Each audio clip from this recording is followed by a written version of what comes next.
আজকে আমরা ক্লাস 9 হিস্ট্রির পঞ্চম অধ্যায় বিংশ শতকে ইউরোপ এর দ্বিতীয় ভাগের ভিডিও নিয়ে আলোচনা করব। এর আগের ভিডিওটাতে কিন্তু আমরা রাশিয়ার জারতন্ত্র নিয়ে আলোচনা করেছিলাম এবং বিভিন্ন টাইপের আন্দোলন সংগঠন নিয়ে আলোচনা করেছিলাম।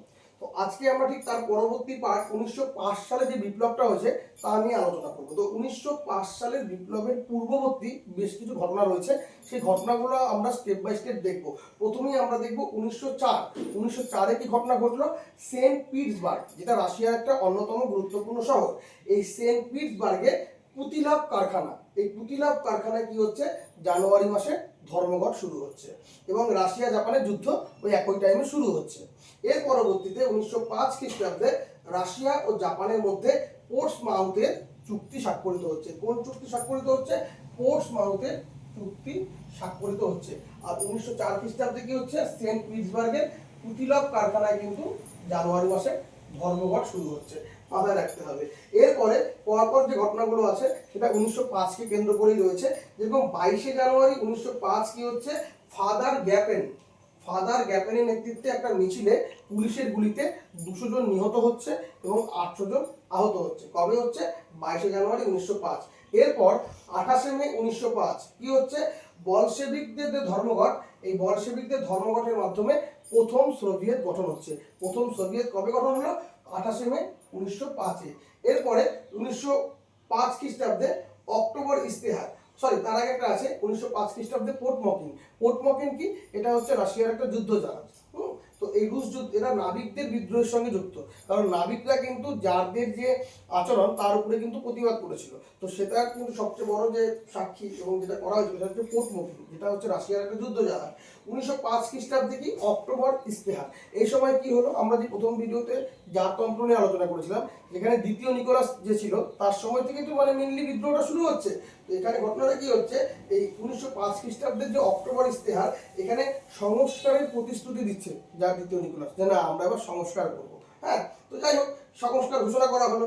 1906 খ্রিস্টাব্দে কি হচ্ছে, রাশিয়ায় নির্বাচিত একটা আইনসভা যার নাম ছিল দুমা, এই দুমাতে প্রথম অধিবেশন বসে। প্রশ্ন আসতে পারে 2 নম্বরে, দুমা কি, বা 1 নম্বরে আসতে পারে রাশিয়ার নির্বাচিত আইনসভা, এখানে কিন্তু প্রথম অধিবেশন বসেছিল। এরপরে 4ই এপ্রিল 1912 খ্রিস্টাব্দে কি হচ্ছে, লেনা গোল্ডফিল্ডসের হত্যাকাণ্ড। লেনা গোল্ডফিল্ডের হত্যাকাণ্ডটা কি, সেনাবাহিনীর গুলিতে প্রায় 150 জন শ্রমিকের মৃত্যু হয়েছিল। এটা হচ্ছে লেনা গোল্ডফিল্ডস হত্যাকাণ্ড। তাহলে পরপর ঘটনাগুলো এখানে আমরা দেখলাম। এরপরে আমরা দেখব কি, 1917 খ্রিস্টাব্দের বলশেভিক বিপ্লব বা রুশ বিপ্লব, বোঝা যাচ্ছে। তো এখানে আমরা কি দেখব, 16ই ডিসেম্বর 1916 এই সময় কি হচ্ছে, রাসপুতিনের মৃত্যু হচ্ছে। রাসপুতিনটাকে গত ভিডিওতে বলেছিলাম ভণ্ড সন্ন্যাসী, যে দ্বিতীয় নিকোলাসকে কিন্তু নানা রকম ভাবে পরিচিত করেছিল। তো এই রাসপুতিনের কিন্তু মৃত্যু হচ্ছে। 22শে ফেব্রুয়ারি 1917 কি হচ্ছে, পেট্রোগ্রাদে শ্রমিকদের আন্দোলন। পেট্রোগ্রাদ কি, ওই সেন্ট পিটসবার্গেরই একটা শহর, মানে রাশিয়ার গুরুত্বপূর্ণ শহর। এই পেট্রোগ্রাদে কিন্তু শ্রমিকদের আন্দোলন হচ্ছে এবং সেখানে স্লোগান কি দেওয়া হচ্ছে, স্বৈরতন্ত্র নিপাত যাক, স্বৈরতন্ত্র নিপাত যাক। আমরা কি চাই? আমরা শান্তি চাই, আমরা জমি চাই, আমরা রুটি চাই, এই স্লোগানটা কিন্তু দেওয়া হচ্ছে। এরপরে 25শে ফেব্রুয়ারি কি হচ্ছে, জার দমন, অর্থাৎ রাজাকে দমন করার জন্য পেট্রোগ্রাদে সেনা পাঠানো হলো। সেনা পাঠাচ্ছে যে রাজাকে এবার আমরা পতন ঘটাবো, রাজাকে আমরা উচ্ছেদ ঘটাবো।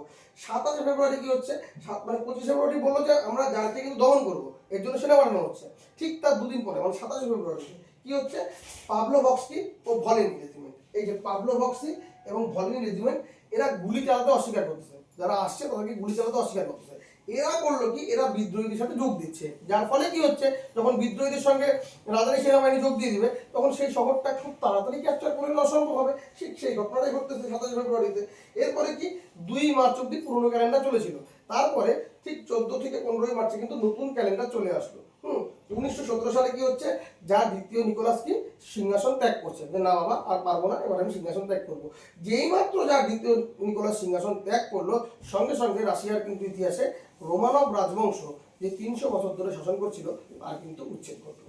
এরপরে আমরা দেখবো 3 মার্চ, এখানে কি দেখবো, প্রিন্স জর্জ লভবের নেতৃত্বে অস্থায়ী একটা সরকার গঠিত হচ্ছে। কারণ রাজা তো আউট হয়ে গিয়েছে, তাহলে সেই টাইমটা তো আমাকে দেশটা পরিচালনা করতে হবে, তখন একটা অন্তর্বর্তী সরকার বা একটা অস্থায়ী সরকার গঠন করতে হবে। তো তার দায়িত্ব কিন্তু পালন করেছিল এই প্রিন্স জর্জ লভেবর, যার নেতৃত্বে একটা অস্থায়ী সরকার গঠিত হচ্ছে। আর এটাকে বলা হচ্ছে মার্চ বিপ্লব বা বিপ্লবের প্রথম পর্যায়। এরপরে আমরা দেখবো 16ই এপ্রিল 1917।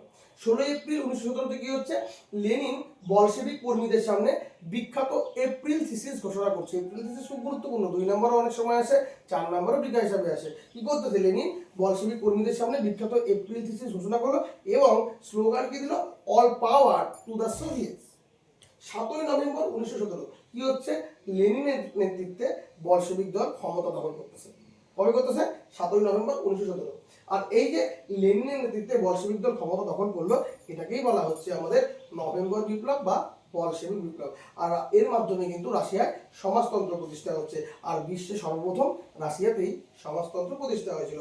এরপরে লাল ফৌজ বা রেড গার্ড অর্থাৎ লেনিনের প্রধান একজন সহযোগী ছিল, যার নাম ছিল ট্রটস্কি। এই ট্রটস্কি কিন্তু এই লাল ফৌজ বা রেড গার্ডটা কিন্তু গঠন করেছিল। এরপরে নতুন সোভিয়েত সরকার, লেনিন চলে আসলো, এন্ট্রি নিয়ে নিল।